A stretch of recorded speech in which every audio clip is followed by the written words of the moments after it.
Hello friends, હું જ્યોતિ ગજ્જર સુરતથી. આજે હું તમારી સાથે મેથીયા અથાણા માટે સંભાર ઘરે કેવી રીતે તૈયાર કરવો એની રેસીપી બતાવીશ. અથાણાનો સંભાર માર્કેટમાં રેડીમેડ મળે. કેરીનું ઇન્સ્ટન્ટ અથાણું બનાવવા કે ખીચું બનાવીએ એની ઉપર નાખવા માટે આપણે વાપરીએ. અથાણાનો સંભાર બનાવવા માટેના દરેક મસાલા આપણા રસોડામાં હાજર હોય છે. માટે મને વિચાર આવ્યો કે બધો સામાન મારી પાસે છે અને એને બનાવવા માટે પરફેક્ટ મેઝરમેન્ટ પણ ખબર છે, તો હું ઘરે જ બનાવું અને એની રેસીપી તમારી સાથે શેર કરું. આ રેસીપીમાં અથાણાનો સંભાર અને એ સંભાર વાપરીને કેરીનું ઇન્સ્ટન્ટ અથાણું કેવી રીતે બનાવવું એની રીત પણ જોઈશું. માટે વિડીયોને સ્કીપ કર્યા વગર રેસીપી એન્ડ સુધી જોતા રહો. તો ચાલો આજની આ મજેદાર રેસીપી શરૂ કરીએ. પરફેક્ટ મેઝરમેન્ટ સાથે ગુજરાતી મેથીયા અથાણાનો સંભાર રેડી કરવા માટે મેં અહીં કેટલાક મસાલા લીધા. એમાં 1 કપ ફૂલ ભરીને વજનમાં 50 ગ્રામ આખી મેથી, અડધો કપ વજનમાં 35 ગ્રામ તીખું લાલ મરચું. આમાં તમારી પાસે રેશમ પટ્ટી મરચું હોય તો લઈ શકાય. મારી પાસે ન હતું માટે રસોઈમાં જે તીખું લાલ મરચું વાપરું એ જ લીધું. 1 + અડધા ટેબલ સ્પૂન જેટલું વજનમાં 15 ગ્રામ કાશ્મીરી લાલ મરચું લીધું.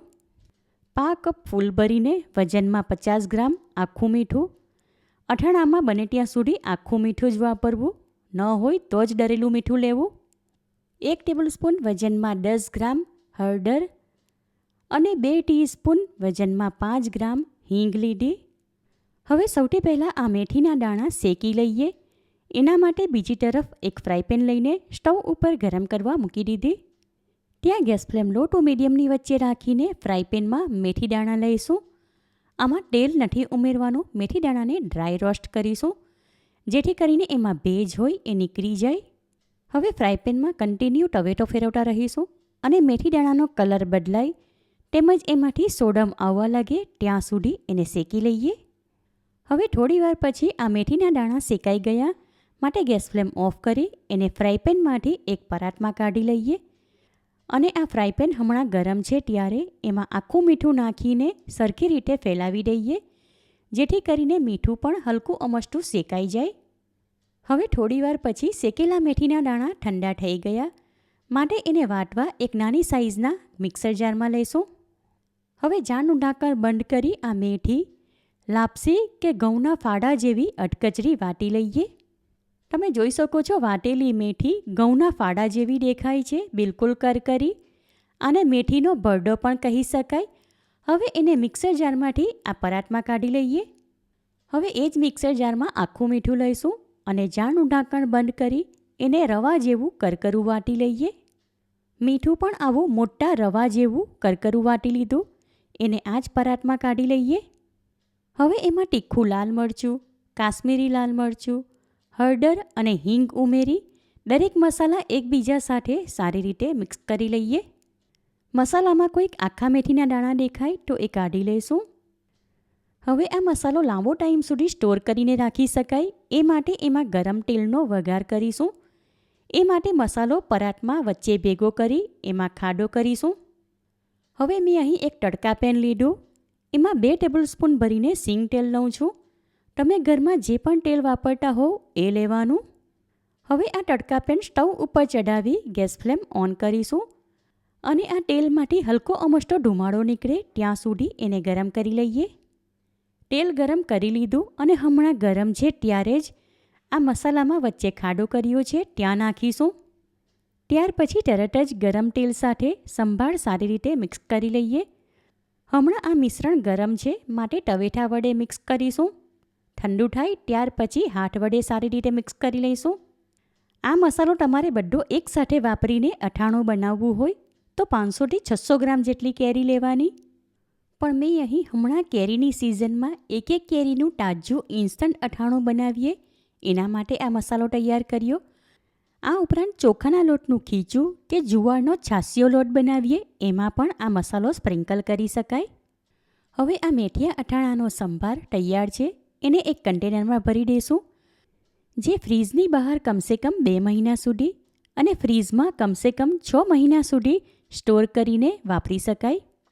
હવે આ તૈયાર કરેલા મેથીયા અથાણાનો સંભાર વાપરીને કેરીનું ઇન્સ્ટન્ટ અથાણું બનાવશું. એના માટે મેં અહીં એક મીડિયમ સાઇઝની વજનમાં આશરે 225 ગ્રામ જેટલી ટોટાપૂરી કેરી લીધી. કેરી પાણી વડે સારી રીતે ધોઈને કપડાં વડે લૂંછીને કોરી કરી લીધી. હવે એની ઉપરનો ડીચવાળો ભાગ કાપીને હટાવી દઈશું. ત્યાર પછી છાલ ઉતાર્યા વગર આ કેરી નાની કટકીમાં કાપી લઈએ. કેરીમાં વચ્ચે આ ગોટલી છે એ હટાવી દઈશું. ત્યાર પછી એને આવી નાની ટુકડીમાં કાપી લેશું. તમારે આનાથી મોટી સાઇઝની કે હજુ આનાથી નાની સાઇઝની ટુકડી કરવી હોય તો કરી શકાય. મારે ત્યાં આ ટોટાપૂરી કેરી અને એમાંથી બનાવેલું ઇન્સ્ટન્ટ અથાણું તેમજ કેરી અને કાંદાનો છૂંદો બધાને બહુ જ ભાવે. માટે આ કેરીની સિઝન આવે ત્યારે ઇન્સ્ટન્ટ અથાણું અને છૂંદો બનાવવા જ પડે. હવે આ કેરીની કટકીમાં તૈયાર કરેલો મેથીયા અથાણાનો સંભાર 2 ટેબલસ્પૂન ભરીને ઉમેરું છું. સાથે એમાં 2 ચમચી એટલે કે આશરે 1 ટેબલસ્પૂન જેટલું કાચું સિંગ તેલ ઉમેરું છું. ત્યારબાદ કેરી સાથે બધું સારી રીતે મિક્સ કરી લઈએ. આમાં મસાલો મને ઓછો લાગે છે માટે બીજો અડધા સ્પૂન જેટલો ઉમેરું છું. અથાણું એટલું મસ્ત લાલ ચટક દેખાય છે. એનો કલર અને સુગંધ જોઈને મને તો હમણાં જ ખાવાનું મન થઈ ગયું. હવે આ કેરીનું ઇન્સ્ટન્ટ અથાણું તૈયાર છે. એને એક કન્ટેનરમાં ભરી દઈશું.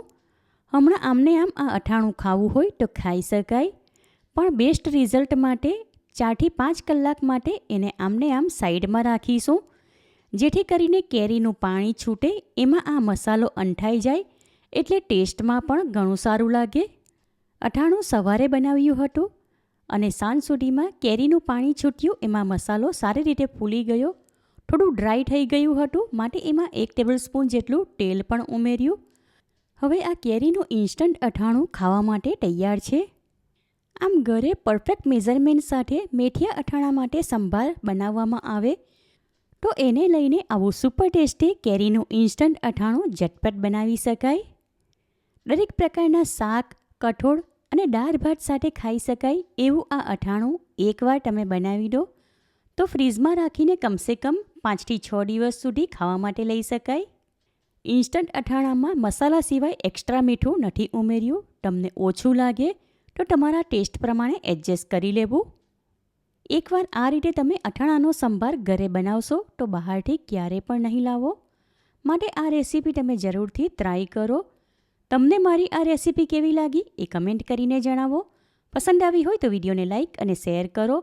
ચેનલ પર નવા હોવ તો સબસ્ક્રાઈબ કરીને બાજુમાં આપેલા બેલ આઇકન પર ક્લિક કરો, એટલે આવનાર દરેક નવી રેસીપીઓની જાણકારી તમને મળતી રહે.